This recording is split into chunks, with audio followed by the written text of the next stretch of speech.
Welcome everybody. Thank you for joining us this evening. We want to thank our panelists and our moderator. Tonight, our subject is strategy and focusing on the future and how we go about doing that as we all open back up and move forward in this new landscape that we've been dealt. So today our moderator is Renee Galioto, and she is with Island Appliance, and she is also the secretary for United Appliance Servicers Association. So go ahead, Renee. All right, so I'm just going to go down the list and introduce everybody, and after that I'd like for everybody to take a moment just to talk about what you do. So Craig Reilly, welcome. Rob Withers. Thank you. Matt Ganus. Jack Miller. David Oliva. Did I say that right? You did. Perfect. And Linley Do. So I'll start with you, Jack. Just tell us what you do. I see you're managing partner Service Company Solutions. So just tell us a little bit about what you've been doing during this time. All right. We formed in 2009 Service Company Solutions with a number of appliance repair companies. We started as a peer group, actually, and started developing products for the peers to use, like My Parts Help. And then we've expanded that over the years and continued to develop things that would elevate the appliance repair industry as a whole. So making sure that companies are charging professionally so that they're making the money that they need to make to be profitable. We've expanded beyond that into VoIP phone systems, but only for the appliance repair industry. So that's our sole focus, is the one industry. So we've been doing it about 11 years now. Great. Has COVID, the situation with COVID currently at your organization, has it affected you a lot? Are you starting to come out of it? Tell us a little bit about that. No, we weren't sure how it would affect us initially, because most of our products are relatively inexpensive, and so from a sell standpoint, they have slowed on new signups and that kind of stuff for the different My Parts Help, the Blue Book, the MPH diagnostics. But we kind of thought, as people got their billing each month, that they may panic and unsubscribe from things, and we haven't found that to be the case. We've actually, in most cases, found it to be the opposite.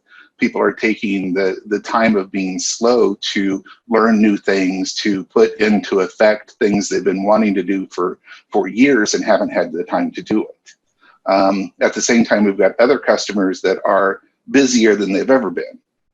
So it's kind of a weird situation, because we really had no idea going into it what to expect.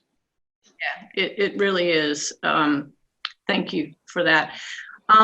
Let's go with Matt Ganus, managing, well, I'm skipping a line here. Senior Manager, Field Service Strategy for Whirlpool.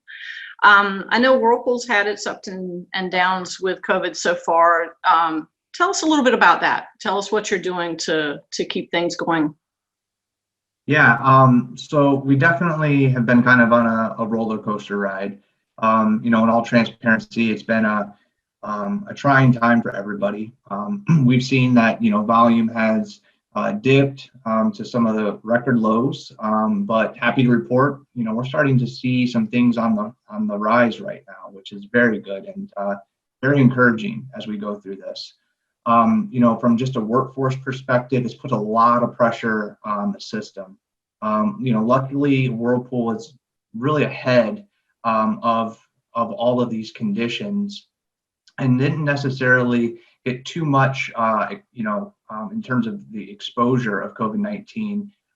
We didn't get too much caught up into, around the maintenance of business. So all of our continuities have really been in place. We've launched our virtual operation within our contact centers. All of our field service managers now are working remote. We're utilizing Google Hangouts to interact with others. So it's really allowed us to look at the business completely differently. And luckily, we've been able to have these resources and tools at our fingertips. So even though that we've gone through some trying times, and I'm sure that there's still some on the horizon, we've been able to get through this very well with all of the tools, the resources, and the partnerships that we have here at Whirlpool. Yeah, it has been some ups and downs, I think, for everybody. Rob Withers, National FSM for Bosch. Would you speak to the same subject? How's Bosch doing, and how are they coping with COVID? So, just like everyone, it's been a struggle. Initially, we started hearing, little things here and there about this virus spreading. It did affect our colleagues in China first. So we did have a heads up that it was on its way, as we do have plants on just about every continent. So we did have a heads up in that way. There was a mad dash to get PPE because we do have our own factory service techs as well as our third-party service partners, throughout the U.S.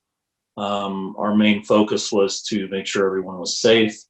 We were able to take our call center and move everybody home remotely. I mean, people actually took their entire desktops home with them, and it was done quite seamlessly. The big struggle was getting all of these items, the N95 masks, the hand sanitizer, the footies, all this stuff out to the technicians. And of course, there was a mad dash and a world shortage, as we've all seen on TV. But we have done a great job. We have maintained our workforce. We have not let anybody go. We haven't furloughed or laid anyone off. We've had to be really strategic in what we're doing. There was a 2-week lull where we really took a dip in business as far as repairs go. There weren't as many people calling in. It was just, I think it was just a big nervousness, right? Umbrella over everyone. So I think that's what the initial dip was. Things have started to come back in different areas. One thing that we've done as a company is we've opened up routes in those busy areas, but we've also moved people around. So we'll bring people in from rural areas to help out that are not busy into the mainstream areas that are busy. So that's how we're able to keep everyone working. So with that being said, I mean, you have pockets of, complete lockdown. You've got pockets where people are out and about. It's really just kind of hit and miss with us right now. It's what we're seeing. Yeah. I think that's a lot of individuals are seeing the same sort of things. Craig Reilly, president of Plus One Solutions. You and I spoke this week. Tell us a little bit about what Plus One is doing, and we have, some interest in knowing, about a couple of different things with Plus One. So I'll let you go into that now. Unmute I think you're muted. Okay. There you go.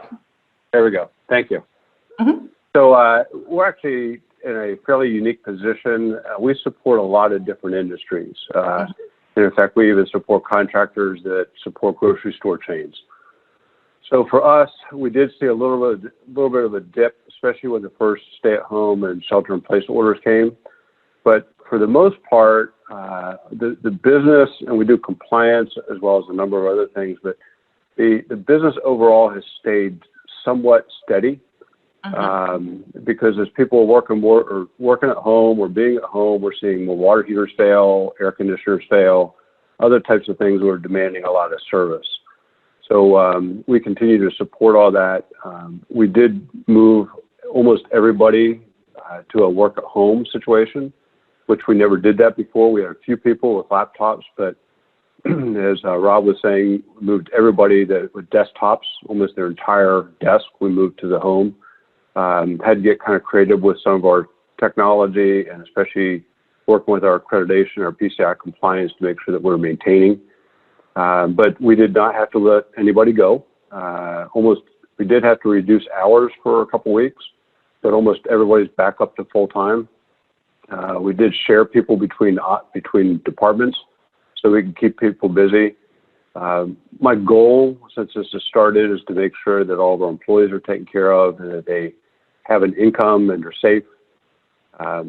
There's a couple of us that come in the office on a daily basis. I'm one of those, just because I like the structure of the office. So this is the first time doing video from home.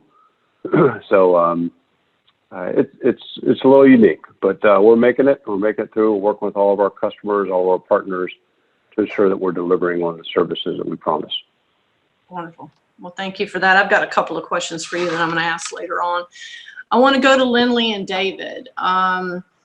Being owners as well as technicians in the field, tell me what your experience is.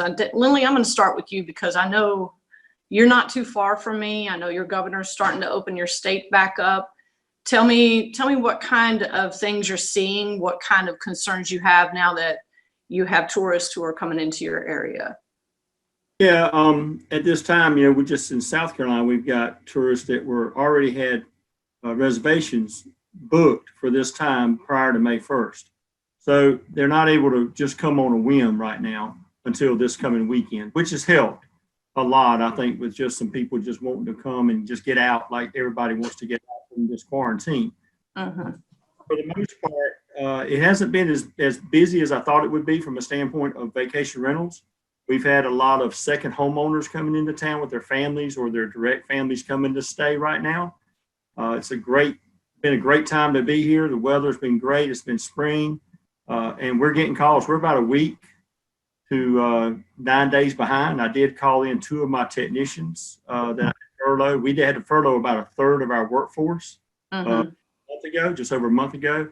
And so we've called back in about 5 people right now of the 8 that we had to furlough. And so we're moving forward, and sales are starting to pick up. Service is starting to pick up a lot. And as far as worrying, you see people out there. I was at a customer's house yesterday. She had asthma. And I asked her, do you want me to put my mask on? My technician was there and I was helping him. And she said, no, that's not necessary. I'm going to stay out here anyway, because she didn't want to be around anybody. And I respected that. And I'd been glad to put it on. But for the most part, people have been pretty understanding.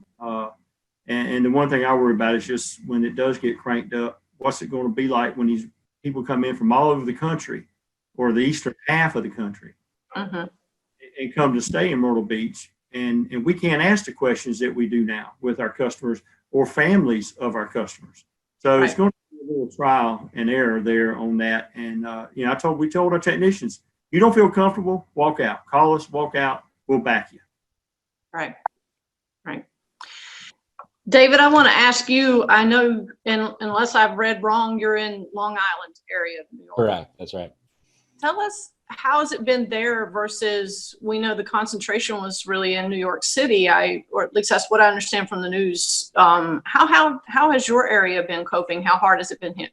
Well, we're right next to New York City, so the concentration of cases here has also been very high.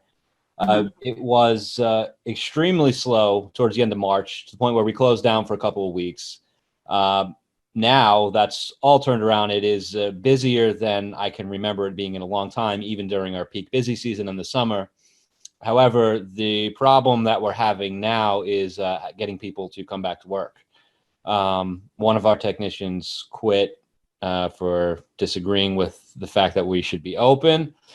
Some of our other technicians are unable to come back to work due to medical issues. So we have a 25% of our normal staff and about 120% of our normal call volume. We are attempting to hire new people, but that's a time-consuming process, and the applications have been very slim. As far as the way everything is going here, like Linley mentioned, customers have been very understanding of a wait, of any sort of requests and questions about whether or not anybody's sick in the house. We have masks and gloves and shoe covers and disinfectant. Right. Everybody's very appreciative of all of that, but it really hasn't changed too much of the way we do anything, with the exception of the shortage of technicians, because everything we've done for the past few years has been almost entirely remote anyway, as far as dispatch and all of that. So our only issue right now is actually being unable to keep up with the heavy workload. Right. So let me ask this question of, first I want to go to Matt, and then I'll pose it to Rob and Craig. With sending people home and letting them work remotely, which I know a lot of the country is doing, and I'm seeing news reports now that that that's proving to be very beneficial, both for the employee and for the company itself. How do you think going forward you'll address that? Will you allow employees to continue to work from home even after the COVID issue is no longer an issue for us? Matt, I'll let you answer that first. Sure. So, we are a global company, and we introduced Google to Whirlpool back in 2014. And since then, it's opened up a slew of opportunities for us to work remotely, work virtually. We're lucky enough to have some really good infrastructure in our contact centers that allow us to work from home when needed. When this started to hit, we became really proactive, actually. We sent everybody home about a week and a half before we really started to see these big waves hit in New York, New Jersey. This was right when it started to get into like the Seattle area.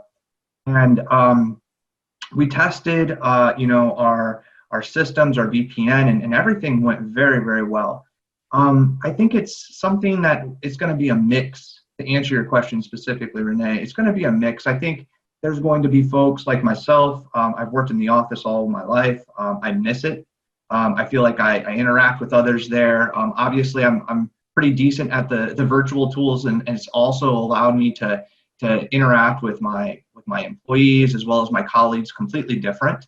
I think that there's a lot to say about hallway conversations and face-to-face interactions and building those relationships. And those things are still very much important to us. So I think there will be a mixed bag moving forward for the folks that may not be 100% non-consumer facing or have some back office administration work.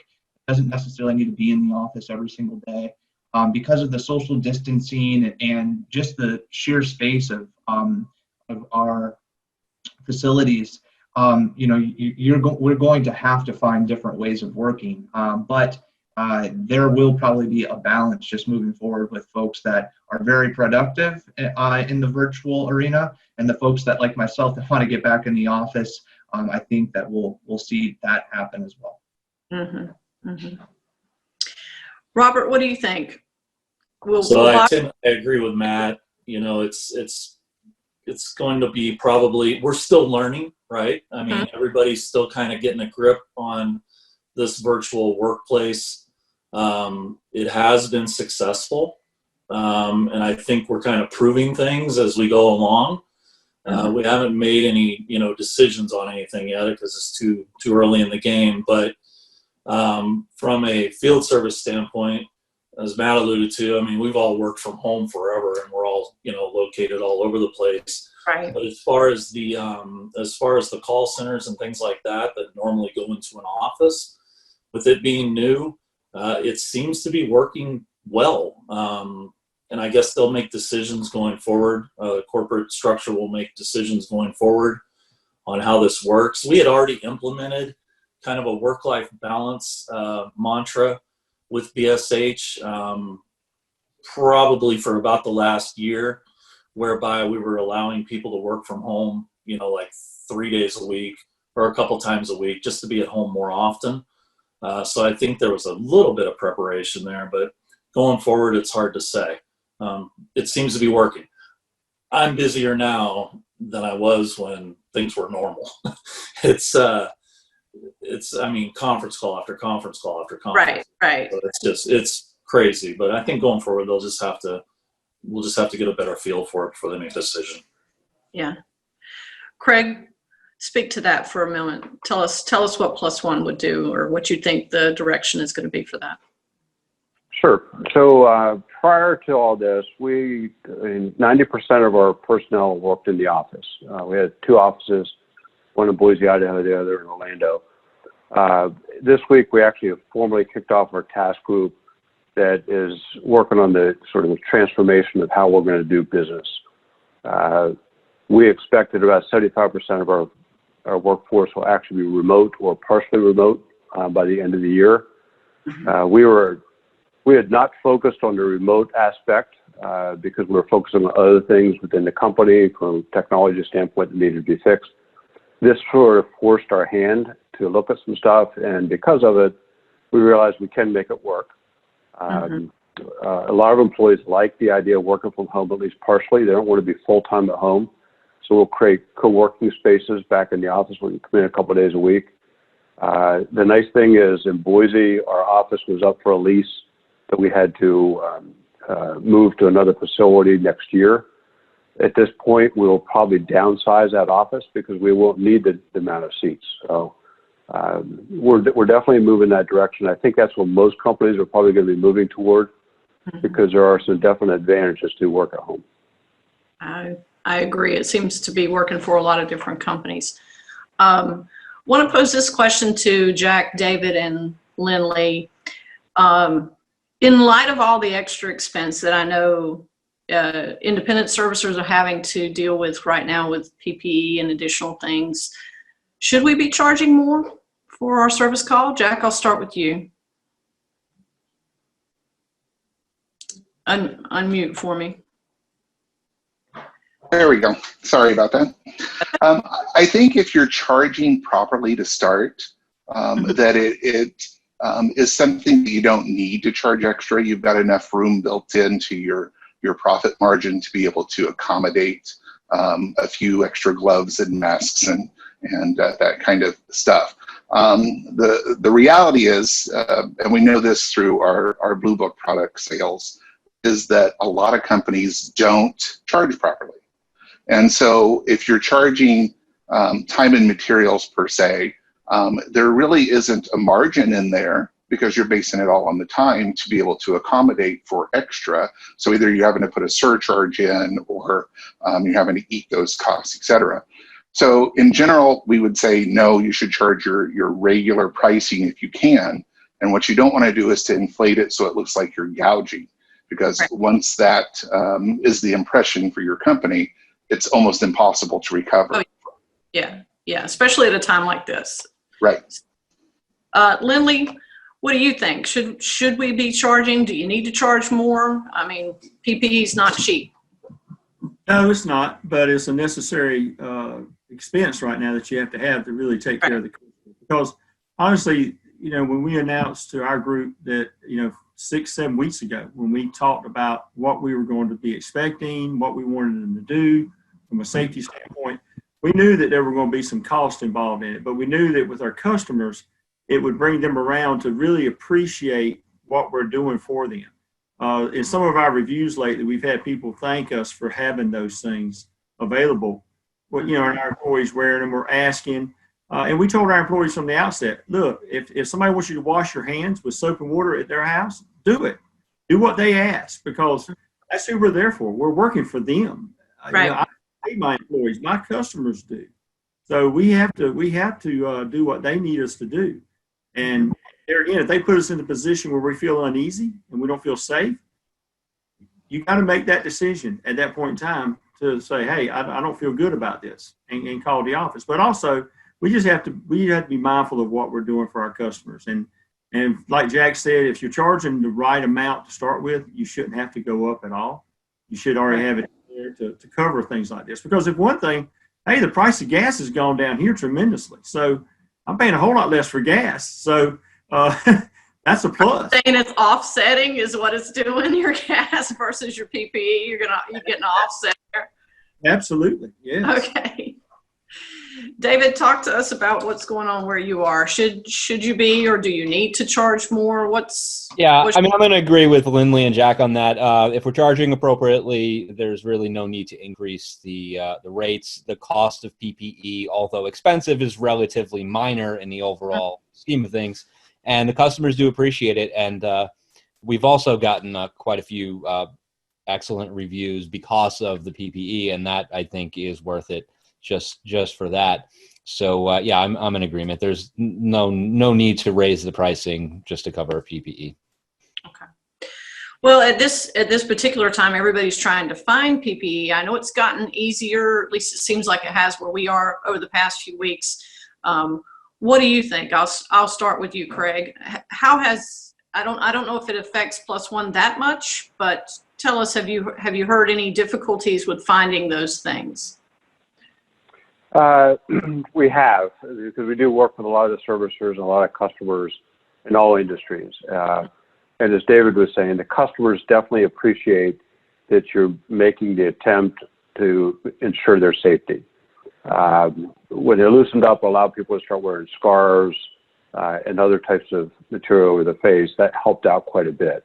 The gloves is the other part. I don't think people are really looking for, full PPE gear, but definitely the cleanliness, the hand sanitizers, the washing of the hands, the covering of the face, that's what's important. And so far, I'm not hearing anything where people are having trouble getting some of those things.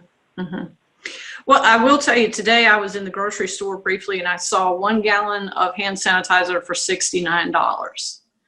And I thought, wow, that's a lot. So, talking about price gouging and things like that, and, what do you think? Has it been easier or harder, Linley, in the past few weeks to get PPE?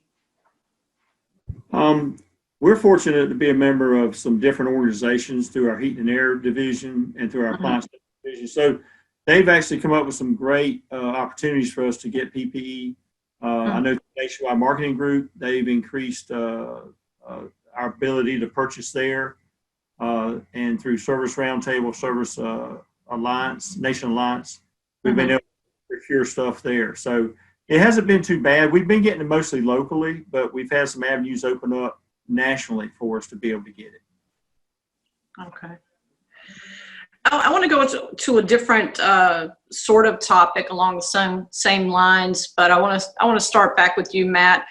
I know that employees and staff, as well as management, everybody is just kind of stuck at home, so to speak, and things are not the norm. And a lot of times the only faces they see are the ones at work. And when you're working from home, that eliminates that. So what are companies doing? What is Whirlpool specifically doing to try and promote, morale and keep everybody's, feeling and mood up for everybody? Yeah. Engagement and, keeping the culture positive is very challenging when, you're looking at the news and seeing everything that's being reported every single day. So we really wanted to figure out different ways of interacting with each other. The team meets every day. We do have a stand-up meeting for about 1 hour. Everybody is on video, so we get to see each other's faces, crack some jokes. Those are fun things to do. Our president, Joe Liatini, he sends out updates. Today you got to pick, he's kind of getting some facial hair grown with this quarantine. You get to pick what type of beard or mustache, you want to see him with. So those are little fun things that we're doing. Last week I was part of a call where we brought our contact center in. We gave them some big kudos and kind of did just kind of an informal, fun, engaging video chat. So those are the little things that we're doing that I think add up over time. Any time that you can get somebody to crack a smile or tell a joke, it's welcomed right now. And that's what we're focusing on. There's a lot of negativity out there. So, our leadership team is very focused on bringing a positive light and trying to get everybody to think differently about this situation, work together in unity through it. Good. Thank you. David, what are you doing to keep your morale up where you are? Well, we actually don't have much morale left because, as I said, most of our technicians have not come back to work yet. But we've taken this opportunity to plan what we're going to do going forward, plan on expanding into some new areas. Since it's sort of a step backwards for us in that regard, we've also taken the time to figure out how to do things better going forward. And so there's not too much else we can do at the moment. We've really shrunk a lot, but it does look positive for us. So, because of the volume of business and there has been some interest from other technicians that are coming, would like to come join us, but we haven't done anything specific. The people who are still working are all pretty positive about it. And we haven't done anything specific to try to keep up morale. Everybody's kind of been on the same page where we'll get through this and It's what we're going to do, and we have to do it. Right. Absolutely. Craig, going back to Plus One, I know that LabCorp, who does some of our processing here in town, announced that they were going to dedicate a large part of their workforce to processing COVID testing and that sort of thing. Wanted to ask if that had affected Plus One's service and their processing for screenings at all. We thought it would at first, but we haven't really seen that much of an impact. The social distancing and the other practices that LabCorp and Quench and a lot of the facilities have put in place have definitely changed the way you go in and provide the sample. However, what we've done is we've extended. It used to be within, I think, 72 hours you have to go in and submit for your sample. We've extended that out to give people more of an opportunity to find the right schedule and to schedule with the facility. We're not seeing many delays that are coming back from any of the labs. So from that standpoint, the drug testing, we're not seeing as big an impact as we are on the court systems. Mm-hmm. Have you modified anything with regard to, guidelines or qualifications? Have you done any changing to those since COVID? We really have not. We go to our customers and ask them, because we work for our customers, we implement the programs that they put in place. We've given them suggestions, and they've all adopted, at least on the drug testing, to extend that window for people to go out and get the drug testing completed. On some court systems, we've had to make some exceptions as temporary upon a request, and in those cases, we go back to our customer, explain the situation. As an example is in New Jersey, a lot of the court systems are just now starting to open up, but many of them are online. So even when they were shut down, we were able to access records. That's good. That's good. So I want to pose this next question to a couple of you. With regard to PPE, we're going to go back and visit that for a minute. Do you think that what we're doing right now in the field with technicians and office staff and that sort of thing, but more specifically technicians in the home, do you think that what we're doing with PPE will last beyond COVID? Will it become a norm in our industry? The gloves, the mask, Robert, speak to that first. So I think that until we have a solution for COVID-19, it will be the norm. I think we're going to learn from this, and I think just speaking from a technician's point of view, I think the gloves are a great idea. I think cleaning your work area, we already do that, but I think people will be more cognizant of cleaning their tools, their vehicles, things of that nature. It's just going to raise awareness overall with human beings, really. I think that everyone, including technicians, are going to take heed. And going forward, I think that these are items that people are going to get used to seeing and are going to come to expect. So until we have a solution, obviously, we're going to have to continue to do this. But even afterward, I think it will continue on in some form. Thank you.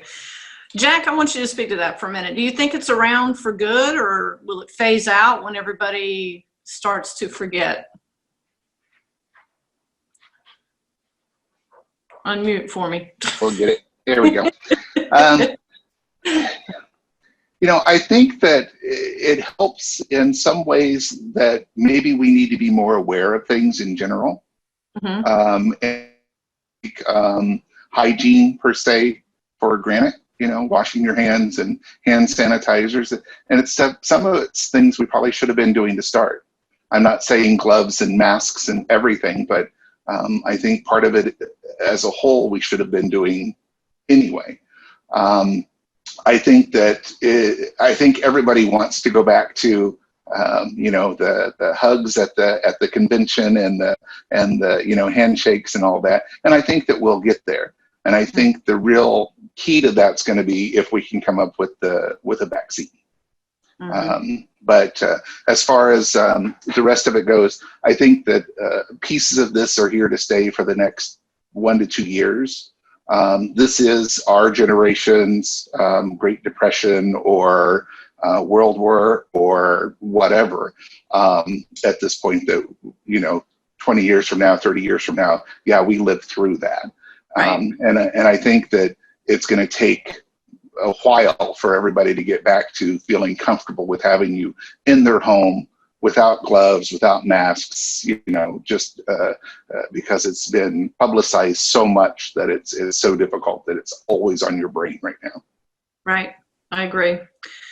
Linley, I'm going to ask you, do you believe that because of what we've been doing with COVID and the precautionary measures that we've implemented in our own businesses, I know you have in yours, will we look at viruses and maybe even the flu differently? Will we treat them differently going forward? Is that something that we're going to have to do because our customer base will come to expect that?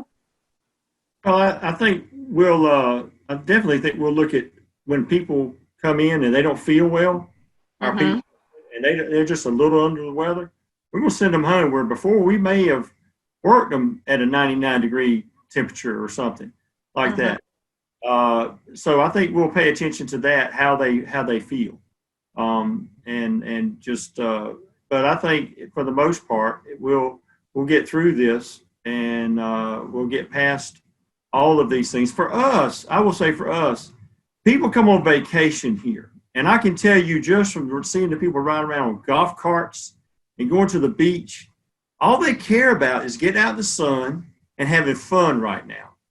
And unfortunately, that's the way our lifestyle is going to be in the summertime. So we have to be really on guard ourselves not to get caught up in that and fall victim to getting sick from people that come in from other places. That's what I worry more about than anything for us.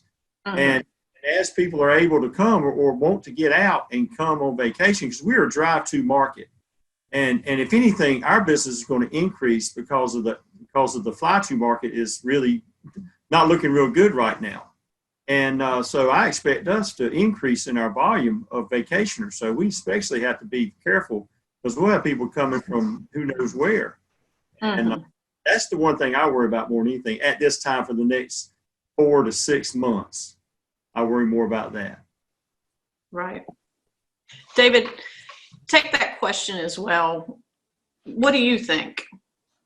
Well, personal opinions aside, I think it's important that as business owners, we follow the recommended guidelines and go along with customer expectations. So I do think that for at least the near future, gloves and masks and disinfectant and all that is going to be expected by customers and also by some employees, that they'll have those things. And I think it's our responsibility to provide those things for both customers and the employees, in order to be in accordance with the guidelines. I have seen here, though, it is the people in general seem to be getting somewhat relaxed about it. So I don't know how long that's actually going to be expected here, especially, here in New York, where it's been, a major issue.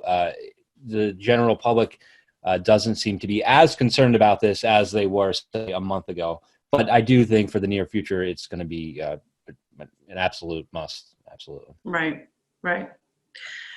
Matt, do you feel like the parts that would be brought in from other countries normally and the parts flow, will that be affected by COVID in other countries as well as our own? Will the shipping, will things slow down?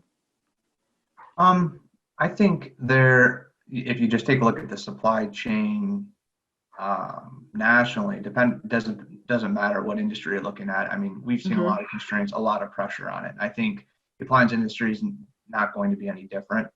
I can say, from our perspective, we've been thinking critically about how do we get ahead, right? Not only on the, as we're discussing PPE, we put, long range actions in place there for us to provide our network with a solid supply chain of PPE. We're lucky enough to get ahead of that. Our parts organization has done a slew of pull-aheads with our PDs in the network. So although we will at some point more than likely see a shortage, we are trying to work diligently to stay ahead of that to avoid large impacts to the customer experience as well as just availability in terms of the supply chain. So I do believe, things coming from China, those things take quite a while. They're held up in customs. We had a slew of PPE held up in customs almost for 3 weeks. That kind of put a delay on everything. Parts coming overseas, those are also held up in customs. So I do see that there definitely is going to be some impacts. It's too early right now to tell. I mean, we don't have enough data yet, although we're like 2.5 months in. We need 3, 4, maybe even 5 months of data to really understand the full long-term impacts. But I just know right now our game is we have to be prepared and we need to be proactive. And that's really the mindset that we operate with every single day is how do we get ahead of it? So even if there is an impact, we can mitigate that best as possible. Rob, same question. How is Bosch treating that? Is there a concern that there might be a delay or a shortage? Yeah, I mean, I think we do the same thing every manufacturer does. We have parts planners, and obviously we plan our parts several months in advance. But to Matt's point, I mean, it's the same problem, right? So you got suppliers that supply parts from all parts of the world. And if they're shut down, it slows us down. We have to keep our factories running. We have to keep our technicians prepped with parts. We have to supply our part distributors. I think the part distributors would be a little less impacted because they keep a good stock on hand. Fast moving parts. Currently, we're at about a 96% fill rate still, which is quite amazing. But everybody's going to feel a hit, even not just this industry, but I'm in the process of buying a new home and reached out to some of my friends at Ferguson, and the lighting industry has been hit particularly hard. Most of the lighting comes from China, and they are back ordered till like September, October. Some of the dates are crazy. So yeah, I mean, you try to plan the best you can. We have a group of people that do that and they do it well. But we're at the mercy when it comes to OEM parts, we're at the mercy of the supplier. Right. Yeah, I could see the impact coming. Okay. I'm gonna take this question to Jack and Craig first, and then I'd like to get some input from Linley and David as well. Hiring during this time when it's, we've got CDC guidelines that say, 6 feet apart minimum, no more than so many people in one given room or area. How has that impacted trying to interview and hiring? And maybe not directly, but what do you think the impact will be to the industry, Jack?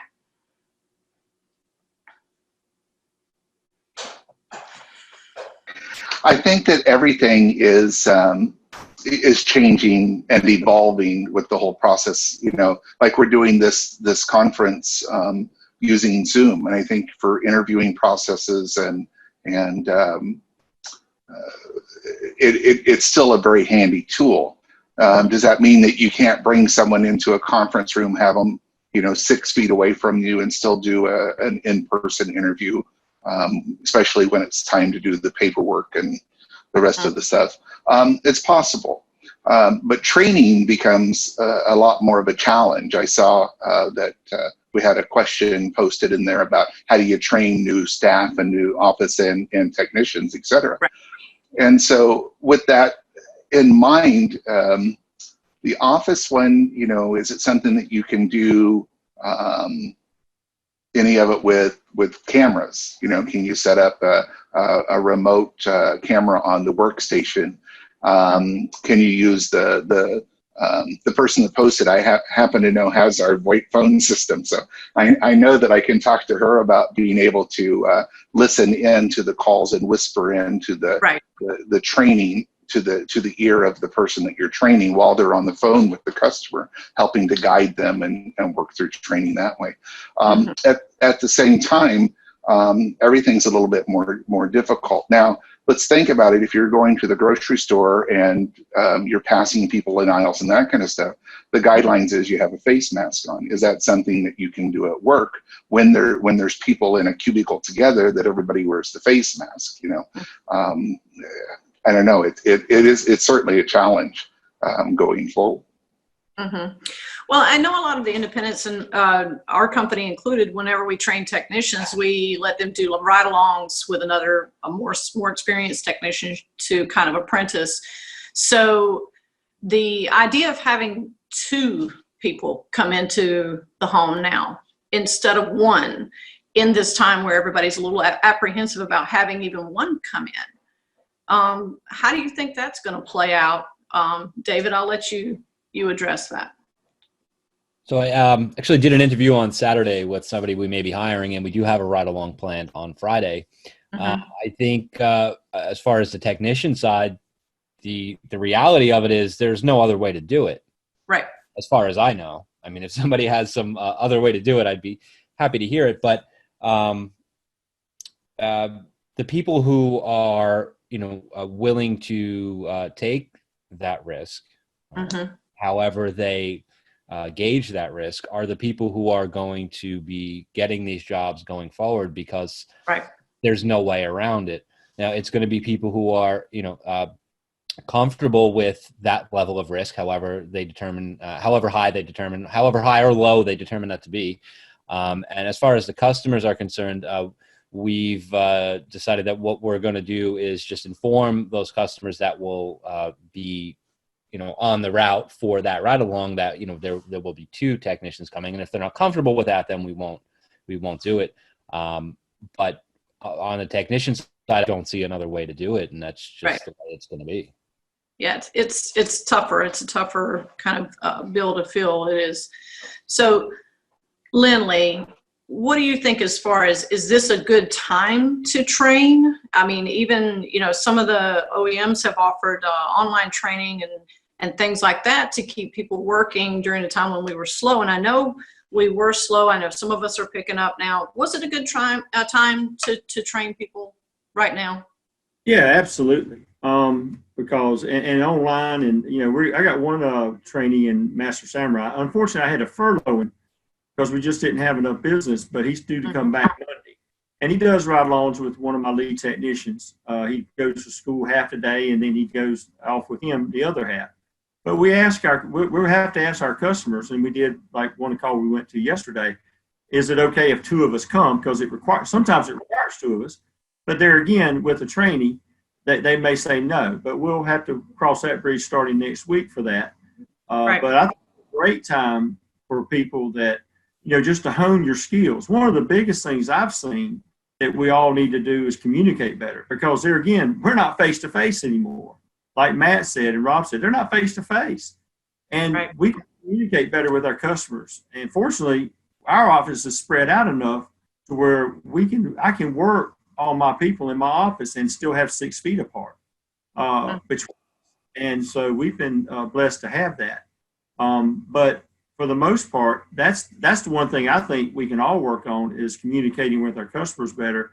And I think this has allowed us to do that, because we're asking really, HIPAA questions when it comes right down to it.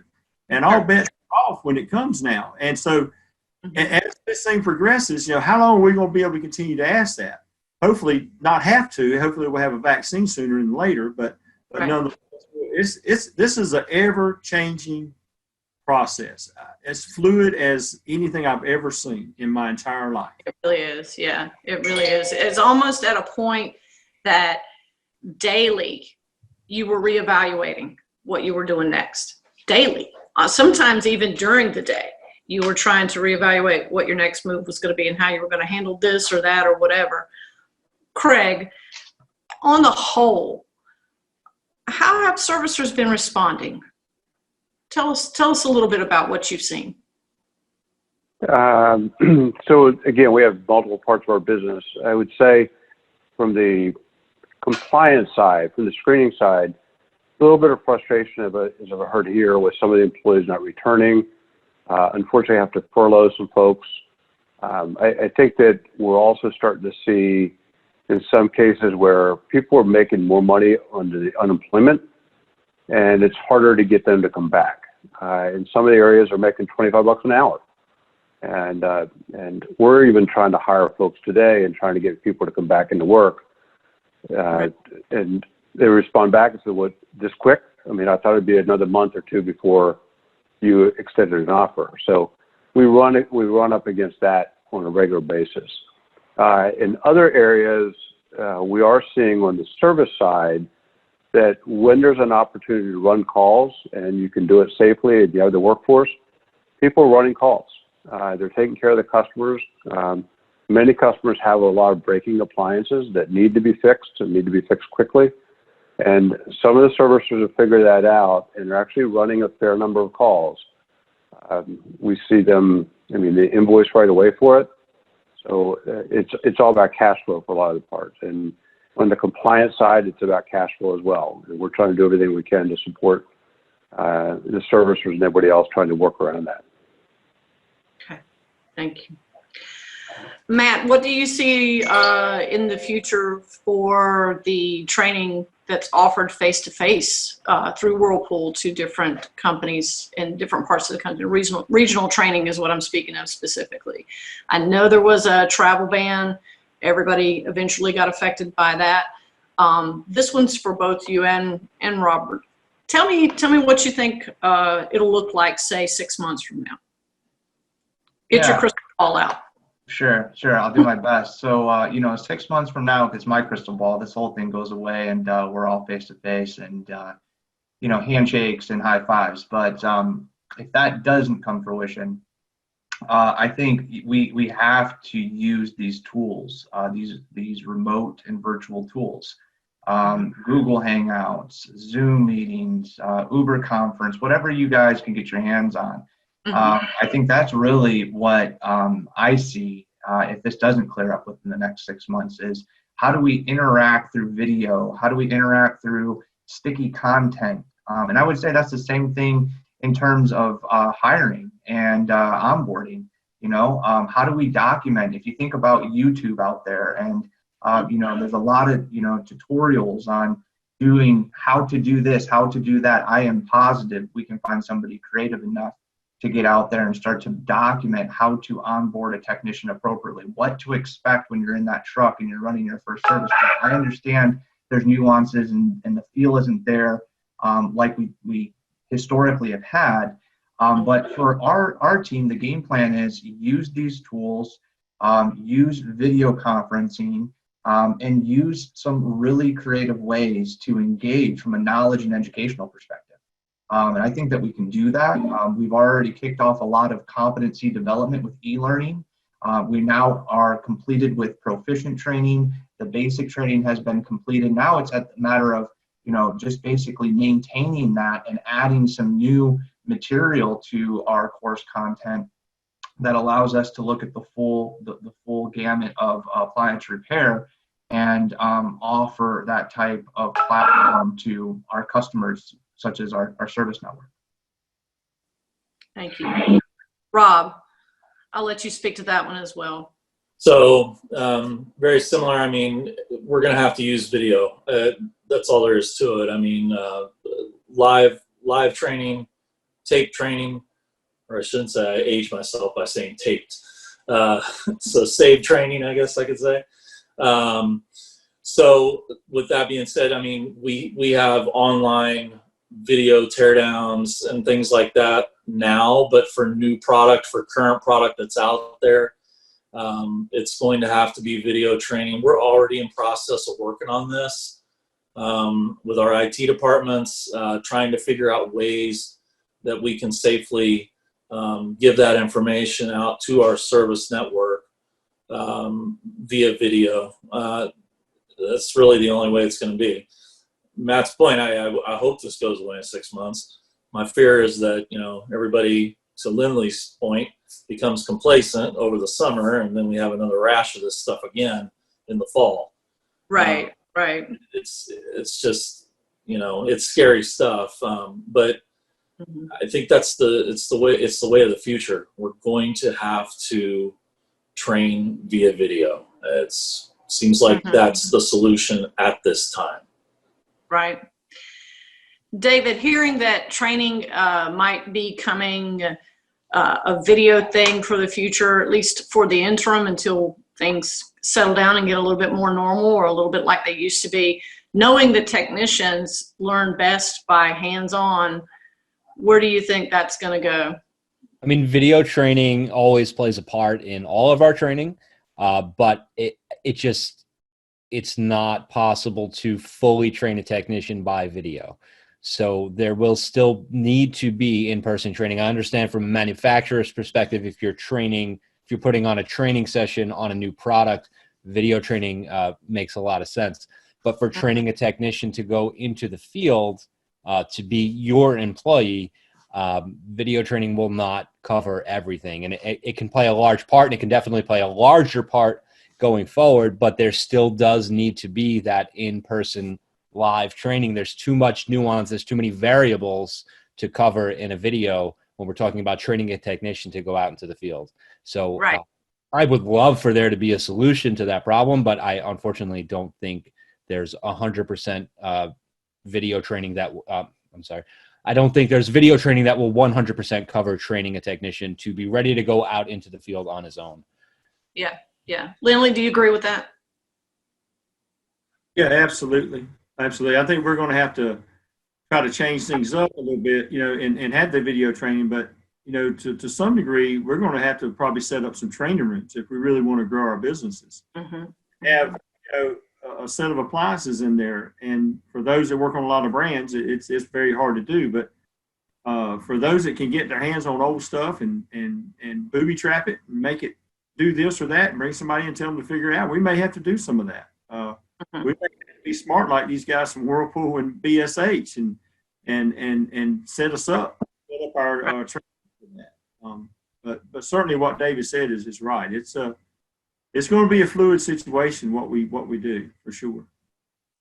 Yeah, agreed. Jack, I've got just another couple of minutes. I want to address the support and the camaraderie that has been expressed by the entire industry.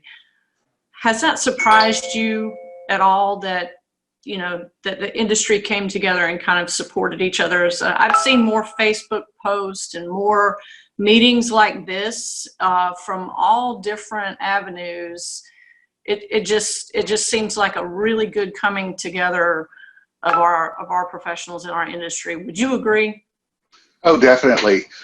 I think human nature is when you see people struggling or you are worried about people is to reach out and try to help any way that you can.